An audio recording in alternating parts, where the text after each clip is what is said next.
Às vezes eu acho que cantar é até melhor do que se deixar eu fico cantando aqui o tempo todo.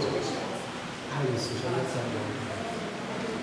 Então, nós vamos falar um pouquinho, depois a gente volta e canta mais.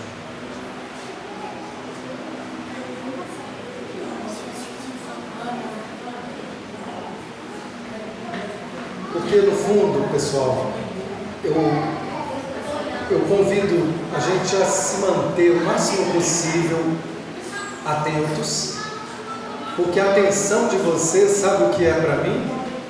Energia. Se eu sinto que eu estou falando com ninguém, eu vou perdendo a graça. Se eu faço uma piada e ninguém ri, eu não conto outra, não é? E você ainda tenta mais uma, ninguém riu, você para de falar piada. Eu estou aqui, eu trouxe um estudo para vocês e tenho uma intenção de estar trocando uma ideia, de estar compartilhando um conhecimento muito transformador que tem mudado a minha vida.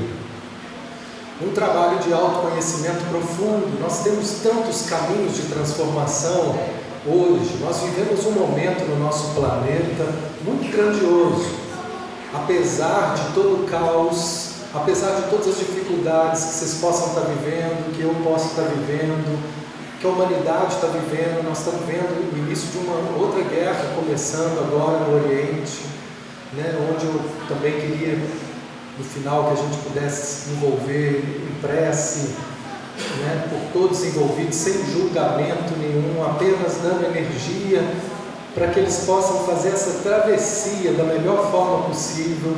Então, o caos, ele faz parte do crescimento humano. Não existe crescimento sem caos. Não existe transformação da nossa alma sem sofrimento. Nós não vamos conseguir mudar sem que a gente sinta a dor da mudança. A dor da mudança passa sempre por uma crise, por um tipo de crise. Então o que a gente está vendo, essa guerra que a gente está vendo agora, e o tempo inteiro, em vários momentos do nosso planeta, em vários lugares do nosso planeta, estão em guerra. Essa guerra externa é apenas um reflexo do que ainda vibra no coração dos homens. Toda a intolerância que a gente possa viver ainda no nosso coração, a intolerância política, a intolerância religiosa, a intolerância de qualquer tipo de intolerância, sabe o que é? É o jeito que a gente tem de financiar as guerras.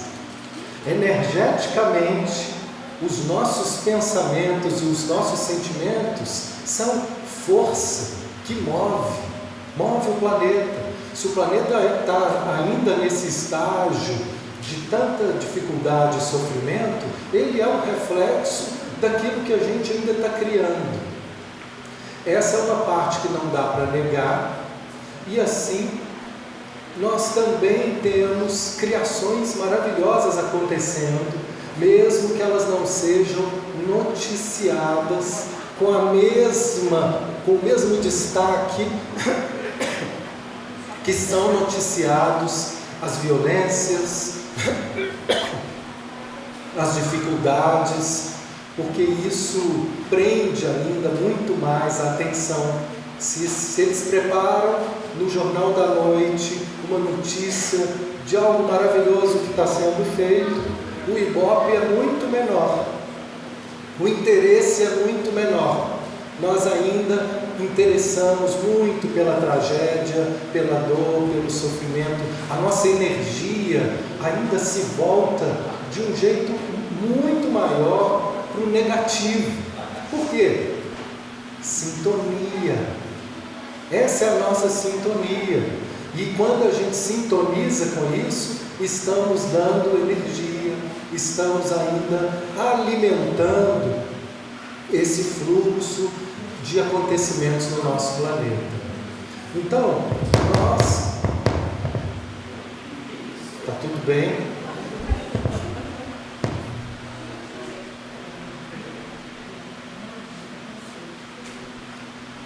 Com tudo que acontece no nosso dia, na nossa realidade, nós temos sempre a opção de começar uma guerra ou de encontrar soluções e caminhos. Se a gente pensar na nossa vida, quantos motivos a gente tem para reclamar? São muitos. A gente podia ficar aqui o resto da reunião só falando o que você tem de ruim na sua vida, o que pode melhorar na sua. A gente poderíamos ficar aqui reclamando a noite inteira que nós temos assunto para isso. E eu não estou querendo que a gente negue as experiências e as situações da nossa vida que ainda são difíceis e que ainda nos fazem sofrer. Mas nós também temos muitos motivos para agradecer. E a gente pode aprender a colocar mais ênfase nisso, da mesma forma que a sintonia do que a gente curte, do que a gente fica preso no Instagram, do que a gente fica preso no Facebook, que hoje não é mais canal de televisão, hoje nós temos tantas opções de sintonia, mas onde que a gente está pondo a nossa energia? Então eu poderia dizer que nós também temos muitos motivos para agradecer e que às vezes a gente não dá o devido peso para isso. E um dos motivos que eu vejo hoje de maior gratidão para a humanidade é justamente o tanto de recursos terapêuticos que existem para favorecer a nossa transformação. Isso não existia, gente. Tem gente aqui, né, que já levou na cabeleira, que é de uma geração que não existia, passou por essa mudança. Os meus pais, né, não era uma opção nas dificuldades que eles tinham como adolescentes, ter um tratamento que a gente tem hoje disponível, ter uma psicoterapia, ter um tratamento assim organizado como esse, ter, né, palestras públicas disponíveis, ter um YouTube, onde do mesmo jeito que a gente pode ver muita bobagem, quem quiser tem canais ali de tanta riqueza, de tantas palestras, de tanta suporte, para que a gente possa ter um caminho de sustentação na nossa vida. Isso é algo que a humanidade nunca teve. Antes, para se ter acesso a conhecimentos profundos que hoje estão disponíveis, era muito mais difícil. Então, nós estamos vivendo um tempo que chamaram de apocalíptico, né? Esse apocalipse, esse tempo é o tempo de uma transição, que não cabe a gente definir quando o que vai acontecer, mas nessa transição tem uma palavra que significa apocalipse, que é a revelação. E revelação é o tempo que a gente está vivendo. Cada vez mais estão as claras, cada vez mais a gente vai ficar de frente para as nossas mentiras, cada vez nós vamos ficar de frente para os nossos enganos. Sustentar as mentiras vai ficando cada vez mais difícil. Estamos vivendo um momento onde quem quiser de verdade dar passos de transformação, nós vamos ter recursos disponíveis. E eu não falo só desses recursos das palestras, da internet, dos passes, mas existem energias disponíveis. A força do bem, a força do Cristo, ela está cada vez mais intensa. Então aquele que se dedica de fato, aquele que é sincero no seu movimento de dar passos aqui no seu coração, vão chegar recursos dos lugares mais misteriosos da sua vida. Vai chegar o livro que você precisa, vai chegar uma pessoa falando aquilo que você precisa ouvir. O seu coração vai ser tocado de alguma forma quando sinceramente nós pedimos ajuda. Ninguém que pede ajuda sinceramente fica sem resposta. A questão é que muitas vezes o nosso pedido de ajuda é para que ela seja de acordo com a minha vontade. E aqui começa então o nosso estudo, que fala da importância da gente se conhecer, da importância da gente poder saber o que está nos motivando, o que está nos movendo quando a gente inclusive quer ajuda. Hoje, o estudo que foi pedido para a gente fazer é a respeito de um eu ideal e de um eu real. Existe então uma diferença para a gente fazer aqui juntos. Quando a gente fala de um eu ideal, nós precisamos entender que no nosso caminhar na vida, nós construímos uma maneira ideal de ser. E essa construção ideal, ela foi baseada naquilo que um dia eu entendi como ameaçador para mim. Por exemplo, se na minha família eu entendi que era ameaçador ser uma pessoa frágil, uma pessoa que chora, uma pessoa sensível, rapidamente nós vamos entendendo muito cedo, nós vamos entendendo como é muito mais interessante ser uma pessoa forte. Então, nós vamos engolindo o choro e moldando um ideal de personalidade. Esse ideal, ele tem muito a ver com aquilo que parecia ideal para os nossos pais. Então, por um momento, eu convido vocês a pensarem o que era mais importante para o seu pai, quais eram os valores mais importantes para o seu pai. Veja se você pode definir isso em 2 palavras, se você puder se lembrar. Para o meu pai teria orgulho de mim se eu fosse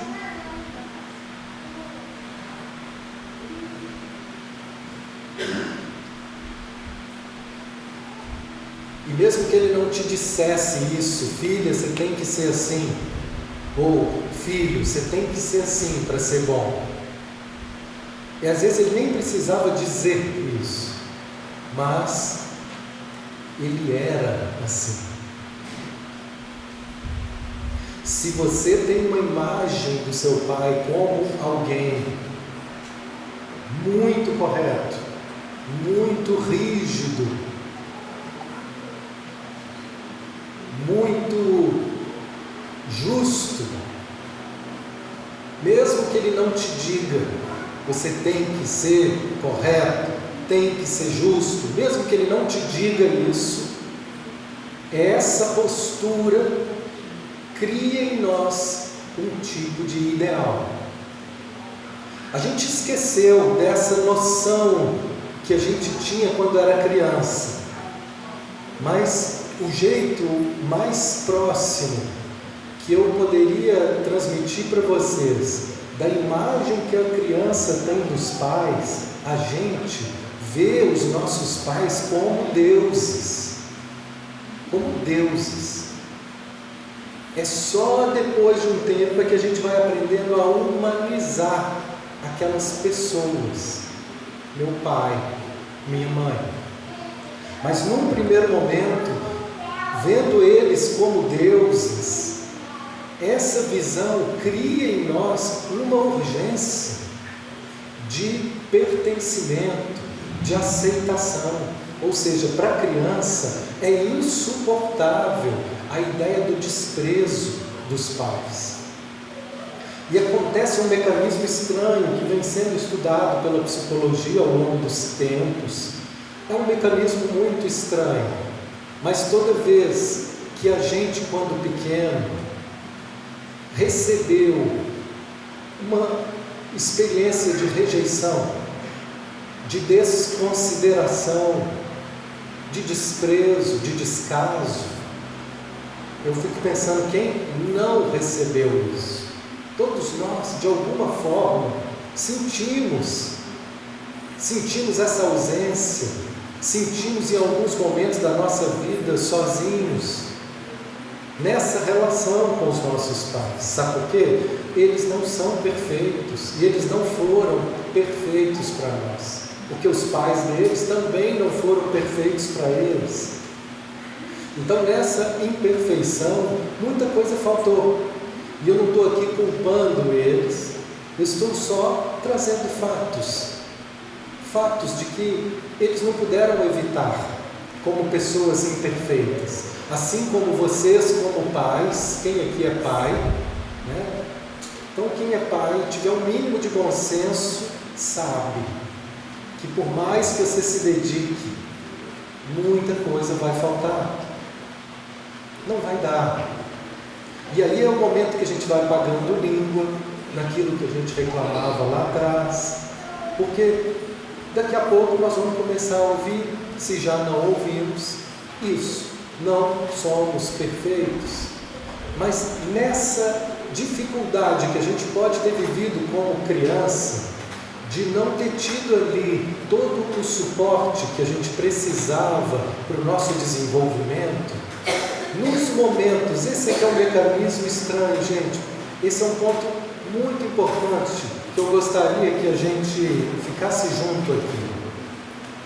Toda vez que a gente sentiu que faltou atenção, que faltou amor, que faltou cuidado, nesse momento acontece uma reversão no nosso psiquismo.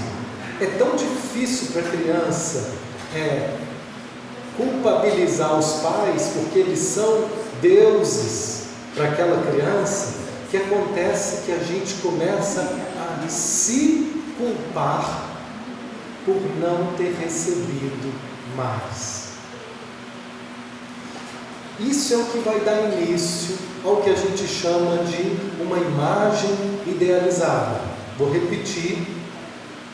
É muito interessante como é fácil da gente perder a atenção, não é? Como é difícil o exercício da focalização, de manter a atenção aqui juntos. Cada pessoa que entra ali, cabeça vai embora. Até voltar, perdemos um tempo. A vida é assim. A gente está sempre sendo chamados a dispersões no nosso caminho. Se a gente não souber muito o que a gente quer, nossa mente vai embora. E até voltar, às vezes pode ser uma vida, 2 vidas, alguns anos, não sei quanto que tempo que nós vamos precisar para voltar naquilo que a gente estava fazendo. Então é um exercício de concentração. Então, o que eu estava dizendo é que toda vez que uma criança se sente rejeitada, ela se culpa por isso, como se o problema fosse dela, como se a culpa fosse dela, por não ter recebido mais atenção.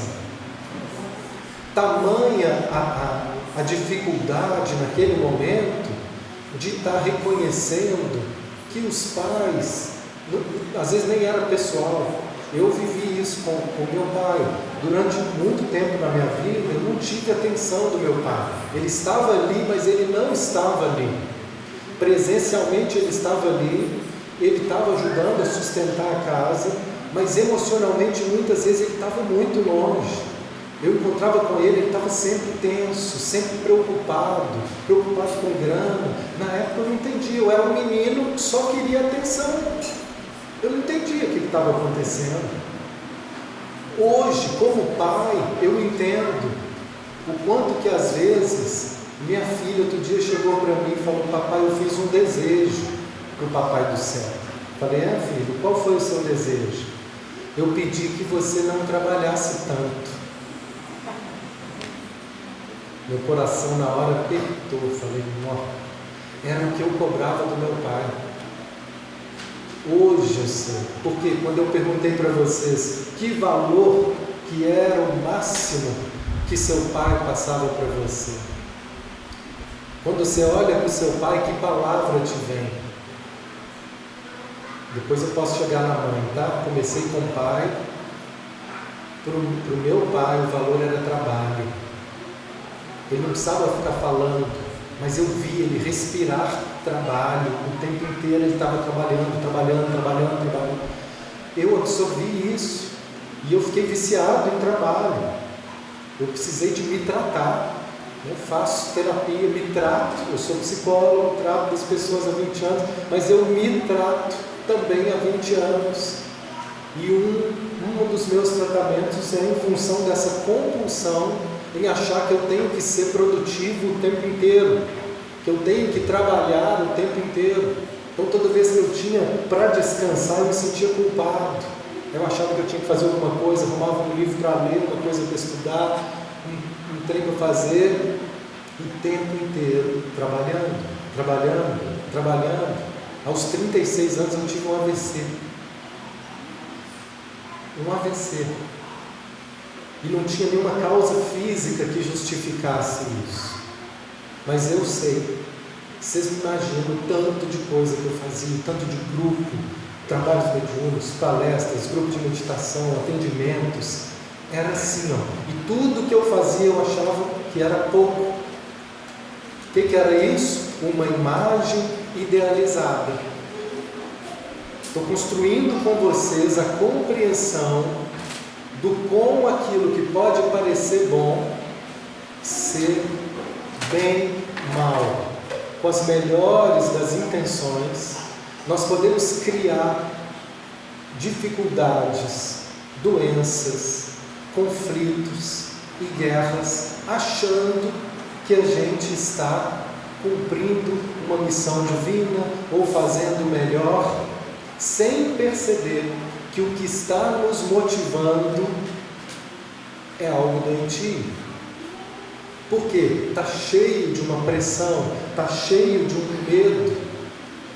Medos que às vezes não tem nada a ver com o que a gente está vivendo agora, mas tem a ver com os medos que aquela criança viveu ali diante dos pais. Se os pais para nós são vistos como deuses, quando eu olho para eles e percebo que eles não estão me dando atenção, ou que eles não estão presentes, ou que eles de alguma forma me criticam, me rejeitam, qualquer que seja o tipo de comportamento que cause dor, rejeição, abandono e solidão, nesse momento eu começo então a me culpar e começa um mecanismo aqui dentro dizendo: se eu fosse melhor, isso não aconteceria. Então eu começo a me cobrar, como se eu tivesse que ser melhor, como se eu tivesse que ser mais boazinha, como se eu tivesse que ser mais bonzinho, como se eu tivesse que ser mais forte, como se eu tivesse que ser melhor. E aí para cada um vai ser um tipo de melhor. Esse melhor que eu estou dizendo começa a criação de uma imagem idealizada, da gente querer ser perfeito, perfeito de acordo com esses valores do Pai. E agora também vou começar a chamar a imagem da mãe. Se você lembra da sua mãe agora, e a imagem da sua mãe vem à tua mente, que palavra você pode definir ao ver sua mãe? Quais são os maiores valores que a sua mãe te trouxe? O que seria para você ser que daria orgulho para a mamãe? Existe uma cliente que eu trabalhei com ela há alguns anos, e ela tinha uma mãe que ela tinha um zelo com a casa, que era uma coisa fora do comum. A casa, ela não tinha só que estar limpa, ela tinha que estar brilhando. Todos os dias ela arrumava a casa, não importa o que ela tinha vivido, ela arrumava a casa de um jeito, sabe? Era uma forma tão sacrificada, pesada, mas aquilo não faltava. E essa foi uma das filhas que um dos valores que ela trouxe, uma dessas imagens ideais que ela trouxe é isso. Não importa o que eu faço, o quanto eu esteja cansada. Às vezes ela chegava do trabalho 9h30, 10 horas da noite, aí ela ia comer alguma coisa e começar a arrumar a casa. E aí depois é que ela ia pensar em descansar, tomar um banho, dormir lá para as 11h30, meia-noite, todos os dias. Ela não conseguia dormir, ela não conseguia relaxar sem deixar a casa um brinco. Para essa pessoa, ela não percebia, ela achava que estava, cada vez que ela deixava a casa um brinco, ela ficava exausta. E eu ficava com raiva de outros moradores da casa que não tinham a mesma dedicação que ela. Ficava puta lá, pelo amor de Deus, só eu que preocupo com essa casa, só eu que arrumo isso aqui, ninguém se importa, ninguém me ajuda. Era com essa energia que ela ia arrumando a casa, mas arrumava a casa. Imagina a tensão. Fazia uma coisa que era boa, arrumando a casa, mas olha a energia, porque tinha que ser ideal. Ideal para a mãe é a casa sempre limpa. Sempre limpa. Resultado, anos depois, porque às vezes a gente não percebe, gente. Nós não percebemos, nós precisamos ter humildade de saber que nós não compreendemos as forças que nos movem. Freud falava, nós não somos senhores da nossa própria casa. A gente fala aqui de livre-arbítrio, de liberdade, de escolha. Gente, é limitado demais a nossa liberdade de escolha. Ela é proporcional ao nosso nível de consciência de nós mesmos. Quanto menos conhecimento eu tenho de mim, menos livre eu sou, mais eu sou arrastado por impulsos e por forças que eu não compreendo e que eu não controlo. E quanto mais eu conheço e percebo o que está me movendo, aí sim, mais eu tenho chance de fazer escolhas diferentes. Quando eu percebo que o que está me movendo é muito mais uma busca por um ideal infantil do que uma verdadeira necessidade da minha alma agora.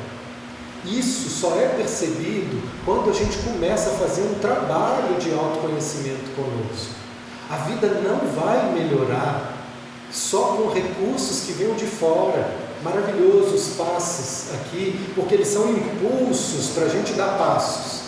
Mas os passos verdadeiros de mudança, para que a gente possa sustentar a mudança da nossa vida, só pode ser real se ele vier aqui de dentro.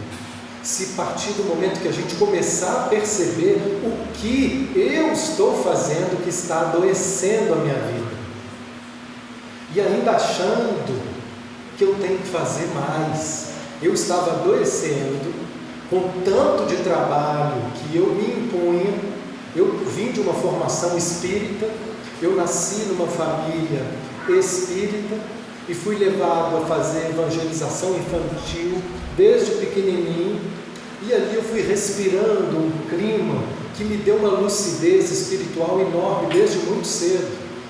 Quando eu era adolescente, 12 anos, eu já estava devorando as bibliotecas espíritas, já estava assim, abrindo um caminho de compreensão da evolução humana. Muito cedo na minha vida teve esse despertar. Mas ao mesmo tempo eu respirei ali um outro ideal, que reforçou ainda mais a ideia de trabalho. E isso sempre pareceu bom. Pareceu bom para o meu pai, pareceu bom para os valores espirituais, e eu não percebia que junto com essa obra, que junto com essas tarefas, que junto com isso que eu fazia, misturado ali tinha um excesso. E é muito difícil de saber quando é que aquilo que eu estou fazendo está sendo motivado por forças saudáveis, ou quando entra ali, junto com o trigo, o joio, trazendo um excesso que que cria uma tensão, que cria um peso, que vai trazer conflito, que vai tirar a nossa leveza. Essa moça, ela não percebia que isso era algo que estava pesado e excessivo. Ela achava que era o certo a ser feito e fazia. Assim como as pessoas que estão em guerra hoje, eu vi as entrevistas dos dois lados, cada lado acha que está certíssimo em fazer o que está fazendo. E geralmente é assim as brigas mais difíceis que a gente vê, quando cada um se acha de uma forma muito pretensiosa, dono de toda a razão. Isso é arrogância, isso é orgulho. A visão que a gente tem da realidade é muito pequena. A visão que a gente tem de nós mesmos é muito pequena. Então, poder ter uma margem para desconfiar das nossas certezas é um gesto de humildade que nos ajuda a crescer.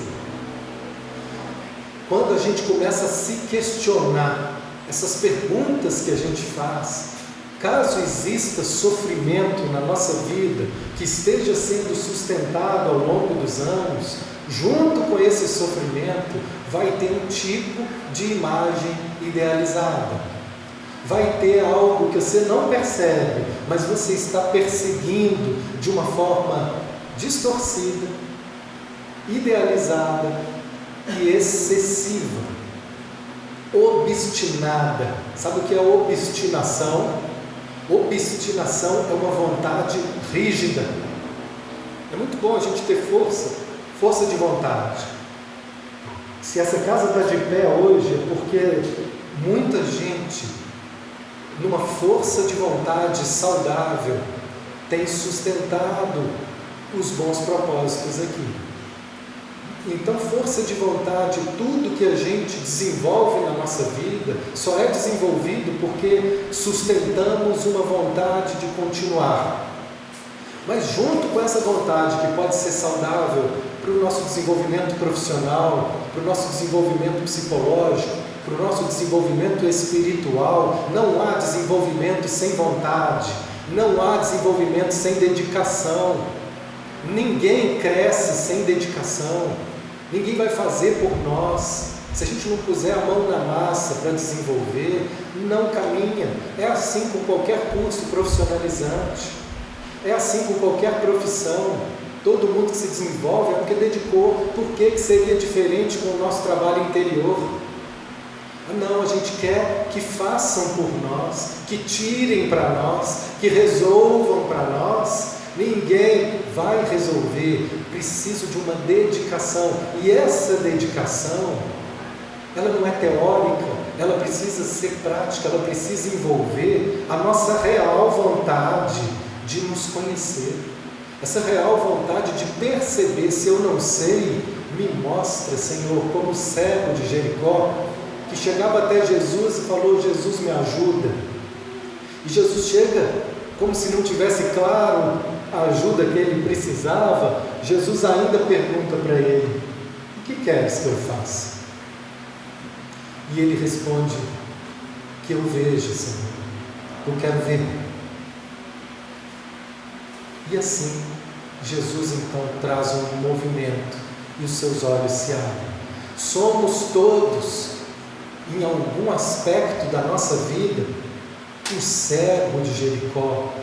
Se você não assumir a sua cegueira, que é a raiz do seu sofrimento, você não vai abrir os olhos. Ninguém vai abrir seus olhos se você não disser o que o cego disse para o Cristo: eu quero ver. Se você não reconhecer a sua cegueira. Enquanto o errado for só o que está fora, enquanto o problema for só o que está fora, não há solução para nós. Reconhecer a nossa cegueira é o primeiro passo para que a gente possa então pedir ajuda, ajuda que vem do Cristo, ajuda que vem das terapias, ajuda que vem de um centro interior dentro de nós, repleto de sabedoria, que tem todas as respostas. Dentro de nós existe uma bússola capaz de nos guiar, de nos orientar, mas que a gente não consulta. Porque às vezes a gente não tem paciência para parar, fazer silêncio e se abrir para sentir. E escutar no silêncio da nossa intimidade, a voz do Cristo. Seja para poder me ajudar a abrir os olhos naquilo que está sendo a minha cegueira, porque eu vou repetir, toda dificuldade que está acontecendo na nossa vida é sustentada por uma cegueira nossa.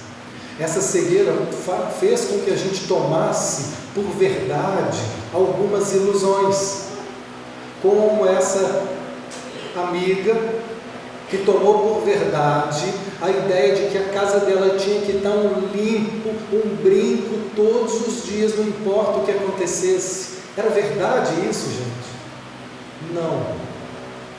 Mas ela precisou de reproduzir essa mesma atividade até o momento que ela começou a adoecer. O corpo dela começou a inflamar. O pé dela não andava mais, ela não conseguia mais arrumar a casa, porque o corpo dela travou todo. Até que ela foi entendendo que não bastava o que as pessoas já tivessem dito, a obstinação. Eu falei da vontade saudável para nos sustentar no nosso desenvolvimento, e agora eu vou falar da vontade doentia. A vontade doentia, ela é chamada de obstinação, ela é rígida, ela acha que eu estou certo e me fecho na minha certeza. Eu vou falar um palavrão, pode? Foda-se o resto, eu vou fazer do meu jeito. É assim que a gente faz. E nessa rigidez da vontade, nós vamos assim, como um trator passando por cima de nós mesmos. Passando por cima de nós mesmos, não estou nem falando dos outros, mas quem passa por cima de si mesmo, vai passar por cima dos outros também. Inevitável que o que eu faço comigo, eu faço com o outro. Eu conheço uma pessoa tão exigente, e aí o tempo inteiro eu via ele cobrando dos outros. Falei, puta, o cara está sempre insatisfeito, ele está sempre exigente, ele está sempre ali, né? Aí eu me aproximei dele com certa dificuldade, mas ao longo do tempo eu fui me aproximando dele, porque era um tipo de trabalho que eu fazia, que eram retiros, onde a gente tinha que ficar junto, parecia um Big Brother dos infernos, você tinha que ficar junto 5 dias, imagina, pega aqui os trabalhadores da casa e põe eles 5 dias junto, o dia inteiro, dia e noite, não sei se sobra trabalhador depois para continuar a tarefa, porque a gente vai se atritar, as máscaras vão cair na convivência, as máscaras caem, bonzinho e bonitinho sustenta aqui por um tempo, deu a hora, igual a Cinderela, deixa eu ir embora porque a máscara vai cair, então vai embora para manter as aparências de que eu sou joinha, de que eu sou legal, nem precisa, já entreguei. E assim, nós não damos conta de sustentar essas máscaras na convivência. Por isso, quem acha Mateus é uma paz, aí depois vocês perguntam para minha esposa, ela que vai dizer o que é na real, na convivência, o Mateus. Porque aqui eu estou numa função de transmitir o meu melhor para vocês, mas a minha cegueira, quem vai sentir aonde eu não dou conta de um monte de situações na minha vida é minha esposa. Ali na convivência a gente vai ver como que nós ainda temos dificuldade, porque a dificuldade que aparece nos nossos relacionamentos são reflexos da nossa cegueira, da nossa dificuldade, do nosso jeito de não saber falar, do nosso jeito de não saber escutar, do nosso jeito de não saber se doar. a nossa forma de se fechar nas relações, tudo isso vai produzir conflito. São as pequenas guerras que a gente vive, elas estão aqui no nosso lar, na nossa casa. A gente não precisa ir longe para poder ter os maiores desafios espirituais da nossa vida. Eles estão no nosso cotidiano, no nosso dia a dia, mas que a gente passa por cima deles porque a gente vive muito desatento. A gente vive com uma atenção muito voltada para fora. E hoje em dia nós estamos vivendo algo ainda assim mais perturbador. Por mais que nós temos recursos maravilhosos através da internet, através do mundo virtual, depois da pandemia o meu trabalho físico acabou. Raro estar aqui fisicamente, tudo meu virou virtual. Eu até tentei manter presencialmente, não deu. Nem as pessoas que eu atendia presencial falavam: não quero mais, vou pegar Uber para ir aí, eu vou gastar um tempo, mais a taxa do Uber, mais o deslocamento, o trânsito, não vou, liga o Zoom que nós estamos juntos. Então tá, para mim também é melhor, entre um atendimento ou outro, eu brinco com o meu cachorro, eu vejo minha filha, que às vezes eu só via um pouquinho à noite, porque eu saía de manhã, eu estava dormindo, voltava, já estava dormindo. Para mim foi ótimo. Mas nós temos um problema.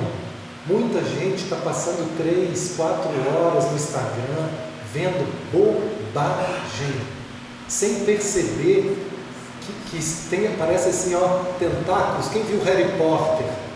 Harry Potter tinha um personagem lá que chamava os Dementadores.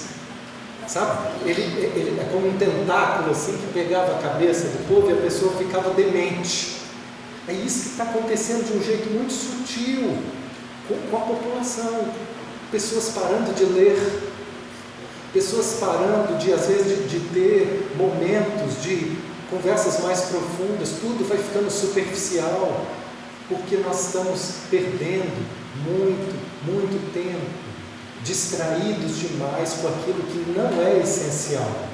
Então nós precisamos entender que hoje o chamado para se viver a espiritualidade é não se perder de vista aquilo que é essencial. Quantas vezes eu me vi perdendo a minha atenção, perdendo o meu caminho, dando atenção para aquilo que é supérfluo, dando atenção para aquilo que não era importante e deixando de lado aquilo que era essencial. Sabe, a relação com as pessoas na minha vida, a minha saúde, a minha vida, deixando de lado. Então, tudo isso para a gente falar o tanto que nós somos desatentos à nossa realidade interior. O chamado espiritual hoje mais forte na nossa vida é para que a gente preste atenção em nós mesmos. É esse o meu convite, prestar mais atenção em mim. O que eu estou fazendo da minha vida? O que eu quero? Qual o rumo que eu estou dando? Tem gente que fica tão desatento que ele só vai ver para onde que ele foi depois que acabou. Chico Xavier falava que esse era o relato mais comum que ele tinha dos desencarnados. O sentimento mais comum dos desencarnados que chegavam até ele, sabe qual era? Arrependimento. Que eles chegavam lá e falavam assim: puta merda, não era nada disso que eu queria ter feito. Eu queria ter ido para lá, eu combinei que era para lá, chegou aqui, eu fui dispersando, vi a banda passar e fui vendo atrás da banda, mudou, não era nada disso. Pois é, vamos de novo, vamos voltar, é assim, repetiu a 4ª série, começa de novo a 4ª série. Deus não tem pressa, não tem problema, gente, cada um tem seu tempo, mas para quem quer ter desenvolvimento em qualquer área, nós precisamos de dedicação. E dedicação no desenvolvimento espiritual, emocional e psicológico é trazer a nossa atenção para nós mesmos. Começar a ter um período da nossa vida para parar. Jesus fala isso no Evangelho: para, se recolhe em silêncio, e na sua intimidade ali você trava ali um momento de silêncio, onde a gente pode se perguntar: que eu estou fazendo da minha vida? O que eu quero? E espera silêncio e deixa. Teresa perguntavam para ela, mas o que você fala quando você reza para Deus? O que você fala com Deus? E aí ela respondeu, eu escuto, não falo nada. Nos meus momentos com Deus, eu escuto o que Ele quer, o que Ele tem para me mostrar, o que Ele tem para me revelar. Que milagre Ele quer que eu faça na minha vida. Milagre não precisa ser uma coisa sobrenatural. Milagre, sabe o que é, gente? A gente abrir o nosso coração. Abrir o nosso coração quando ele está fechado.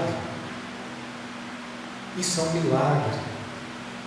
Não importa quantas curas que o Cristo tenha feito, nenhuma delas vai de fato se sustentar em transformação espiritual se esses que receberam não usarem dessa energia como um impulso para abrir o seu coração. E a gente não abre o coração com teoria. A gente abre o nosso coração quando a gente está ali percebendo que está doendo. É a dor que vem trazer o despertar. Em vez de fingir que não está doendo, deixa doer e sinta essa dor, rasgar seu peito, porque é dessa dor que a gente vai até o Cristo. Essa dor que é um impulso transformador para que a gente vá e de fato peça ajuda. Quem me procura para fazer tratamento, não me procura porque quer autoconhecimento, não. Me procura porque está com a alma sangrando. É porque está doendo e quer alívio. Quem ia até o Cristo naquele desespero e falava, mestre, pelo amor de Deus, me ajuda, minha filha está morrendo, mestre, me ajuda, meu corpo está podre, eu estou em chagas, me ajuda pelo amor de Deus. Era desespero, de dor. Muitas vezes nós esperamos chegar nesse ponto para de fato abrir o nosso coração e pedir ajuda. E assim, para que servem então as dores? Elas servem para quebrar essa imagem idealizada que a gente criou.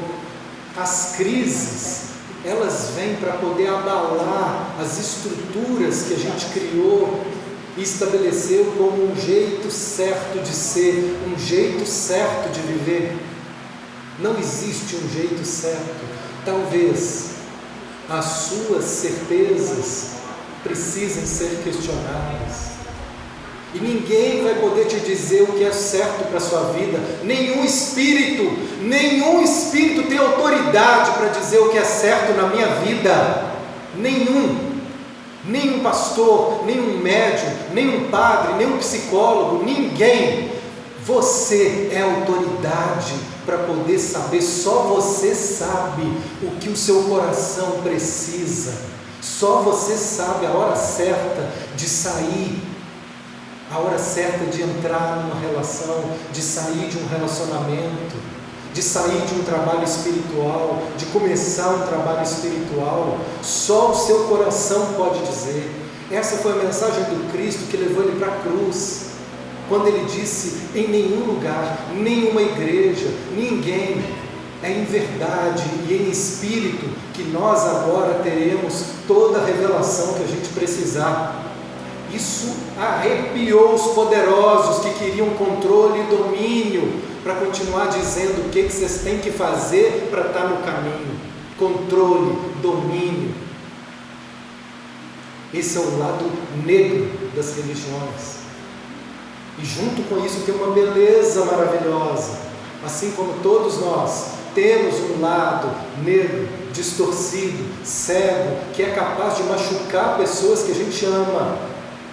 E também temos um lado maravilhoso, capaz de colaborar com a vida, capaz de fazer diferença nas pessoas à nossa volta.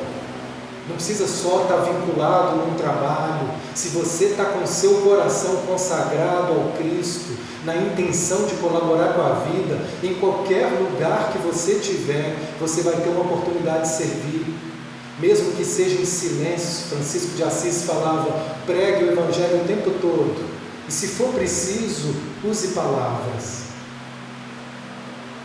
porque não é o que você diz, é o que você sente, é o que você é a disponibilidade do seu coração, é você manter o coração aberto. Não adianta você achar que está fazendo bem para alguém com o coração fechado, só porque está fazendo. Não importa o que você faça, não importa o que você fale, importa o que você é. Santo Agostinho, importa o que você é, o que você sente. É esse o ponto de referência para que a gente possa ir destruindo essas imagens idealizadas que geraram em nossa vida e ainda continuam gerando em nossa vida sofrimento.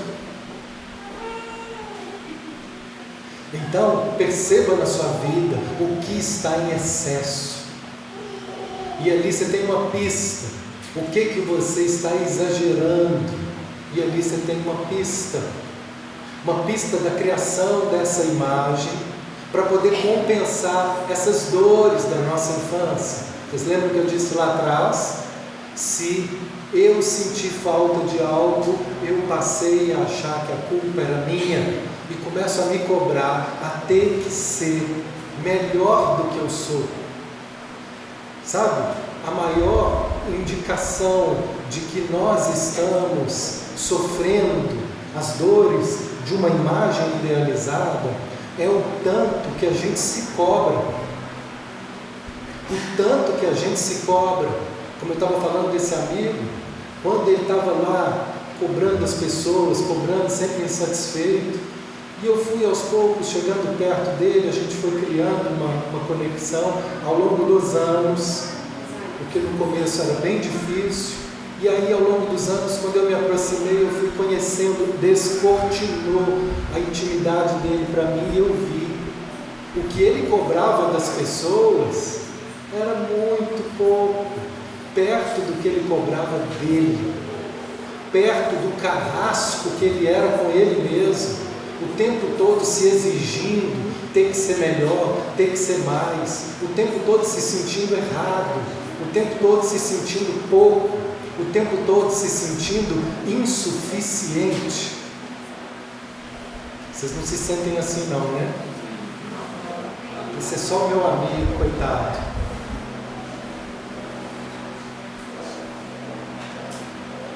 Até que horas eu tenho?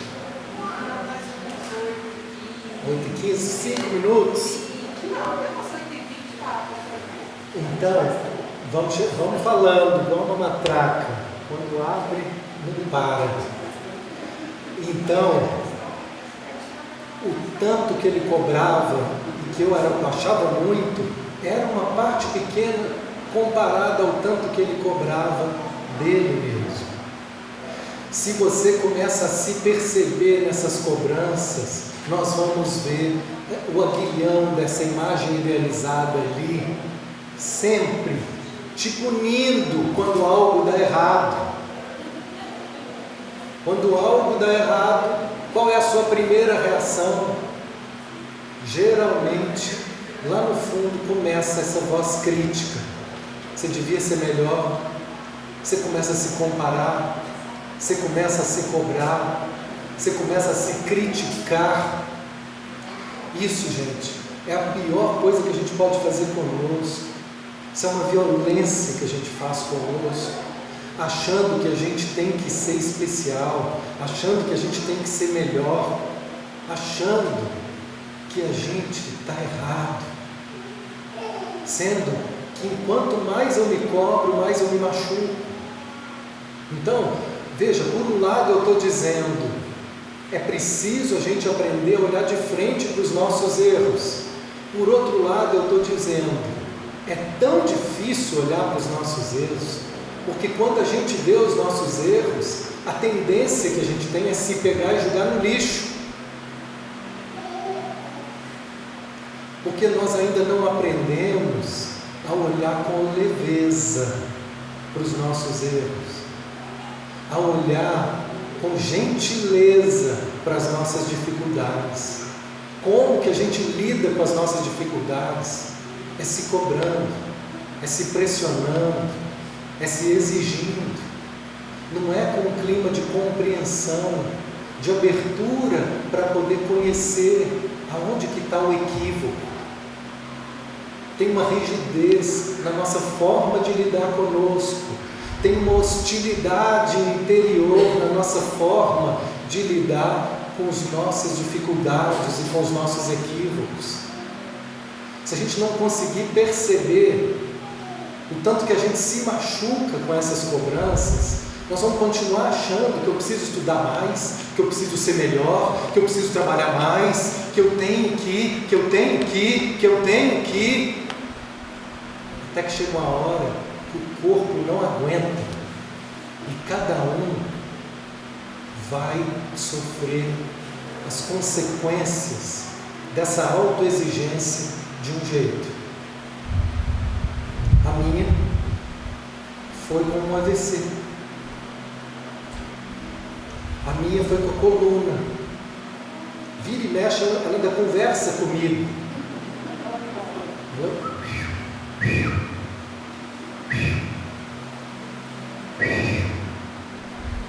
Conversando comigo. Papo ruim, mas ela está querendo uma coisa que é boa. Parece ruim, porque dói. A gente tem mania de achar que a dor é ruim.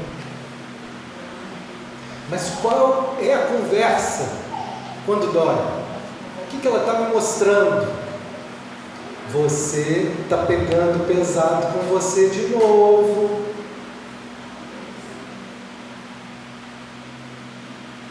Vai continuar? Fica à vontade. Mas o papo vai engrossando. No começo é só assim. Depois engrossa a voz.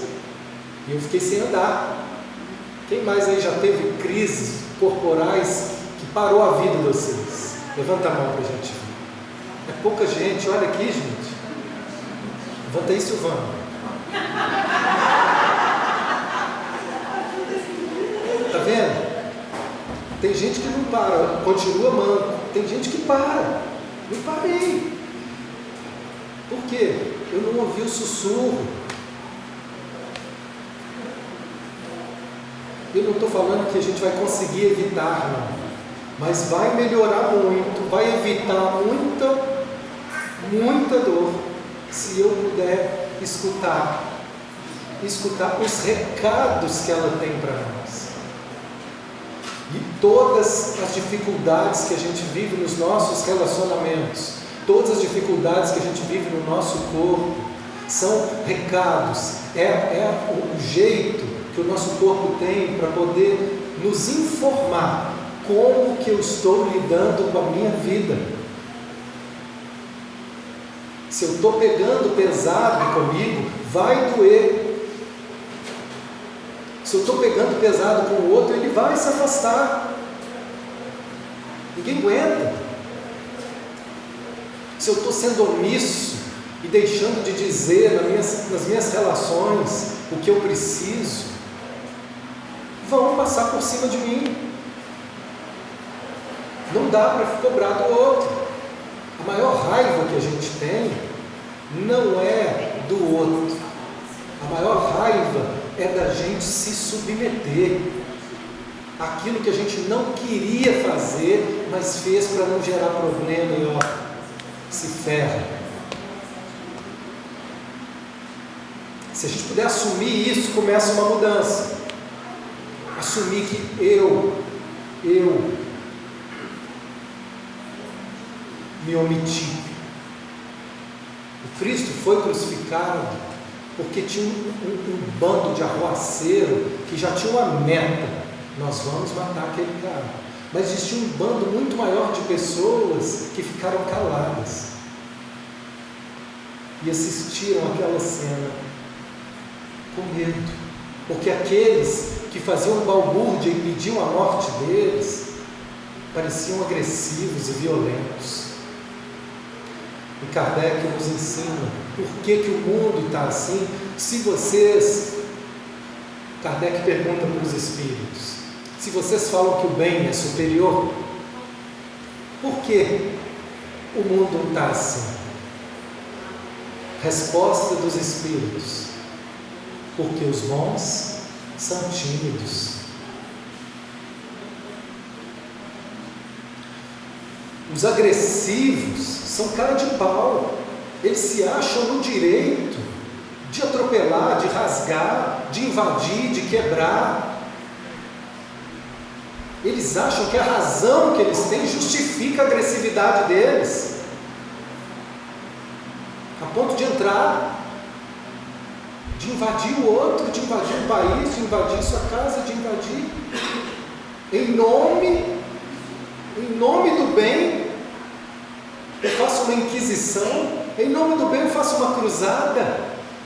Essa é a nossa contradição, são as nossas mentiras, que às vezes a gente acha que em nome do que a gente tem certo, nós estamos destruindo relacionamentos. Então, enquanto uns precisam aprender a se calar, baixar a bolinha, recuar, outros precisam aprender a se expressar e dizer: não gostei, não quero isso mais, não gostei que você está fazendo isso aqui. Se a gente vê uma sala de aula, uma situação de um professor sendo autoritário, sendo agressivo com uma pessoa, e o resto assistindo calado, todo mundo vendo aquela incoerência. Você viu? Nossa, você viu? Ninguém faz nada. Nós permitimos a propagação do mal o tempo inteiro. Então, existe um trabalho a ser feito, e ele sempre começa em nós. O trabalho da mudança planetária não é para olhar para fora, ele não é externo, ele é interior. É a mudança do nosso olhar, é a gente desenvolver, ao ir destituindo essas imagens idealizadas. No fundo, o trabalho de mudança é uma desconstrução de mentiras que a gente tomou por verdades, mentiras muito sinceras que a gente tomou por verdade. E o nosso trabalho é desconstruindo os nossos equívocos, porque é no encontro com a verdade que a liberdade vai começar a ser sentida no nosso coração. Essa é a principal promessa do Cristo, ao meu ver. Não existe um reino de paz sem o encontro com a verdade, e o encontro com a verdade vai ser desconstrução de uma série de ilusões que hoje sustentam o nosso sofrimento. E cada desconstrução vai doer, mas depois o nosso coração vai agradecer e vai dizer: que alívio não ter que mais limpar a casa todo dia, às 11h30 da noite. Que alívio eu poder descansar no fim de semana, porque eu não tinha descanso, gente. Tinha um chefe aqui dentro que não me dava trégua. É pior do que qualquer chefe. Eu sou autônomo, porque eu não aguento o chefe me mandar, porque o chefe aqui dentro já era,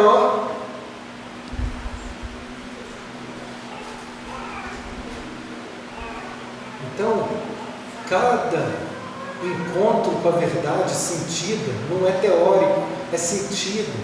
É a gente ir chorando aqui dentro as nossas desilusões, é deixar derreter a dureza do nosso coração. Só derrete no encontro com a verdade, e deixa Cristo te guiar aqui dentro.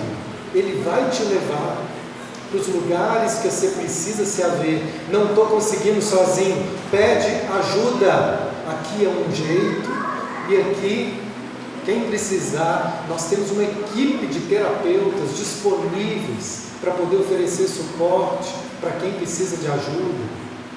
O meu canal no Instagram, Oficina da Alma BH, eu coordeno a equipe de terapeutas disponíveis, com valores flexíveis, para poder ser suporte para quem quer, porque ninguém caminha sozinho. Nós vamos muito mais longe acompanhado. Ninguém caminha sozinho. Eu nunca fiquei sozinho desde que eu iniciei minha tarefa espiritual. Eu mudo de gente que vai me ajudando, porque tem hora que eles não me aguentam mais, e tem hora que eu não aguento eles mais, aí eu mudo.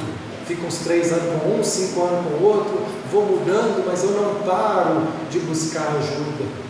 Porque é dando que se recebe, mas é recebendo que também se dá. Essa moeda é de 2 vias. Você não vai conseguir dar mais se você não abrir seu coração para receber. E você também não vai conseguir receber se você não abrir seu coração para dar mais de si. Nós podemos sempre dar mais de nós. Só que esse convite não precisa ser tão pesado, tão rígido. Pode ser mais leve. E tem alguém que precisa mais de nós do que qualquer pessoa fora de nós. Nós mesmos. Nós precisamos mais do nosso cuidado. Nós precisamos mais da nossa atenção. Esse é o alicerce para que a transformação realmente aconteça. A gente decidir olhar por nós. Mais atenção. Simples. Nós podemos ter um momento por dia. 20 minutos que você deixa de ficar a menos no Instagram.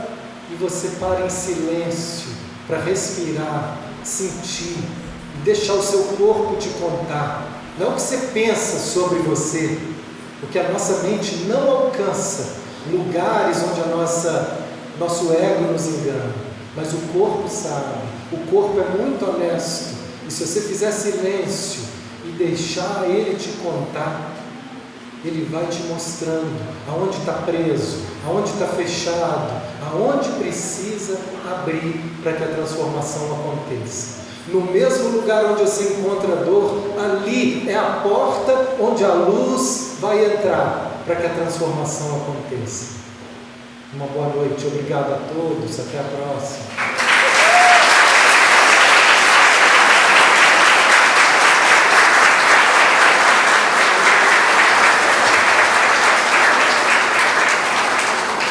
Bom, depois de uma palestra dessa, a gente só pode agradecer mais uma vez a você, Mateus, pela sua presença, pelas excelentes reflexões que você trouxe para nós. E uma salva de palmas mais uma vez, pessoal, por favor.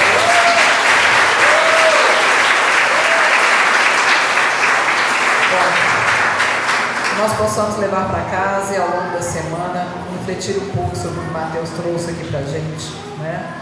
E promover realmente mudanças significativas, sejam pequenas, mas que sejam significativas na nossa vida.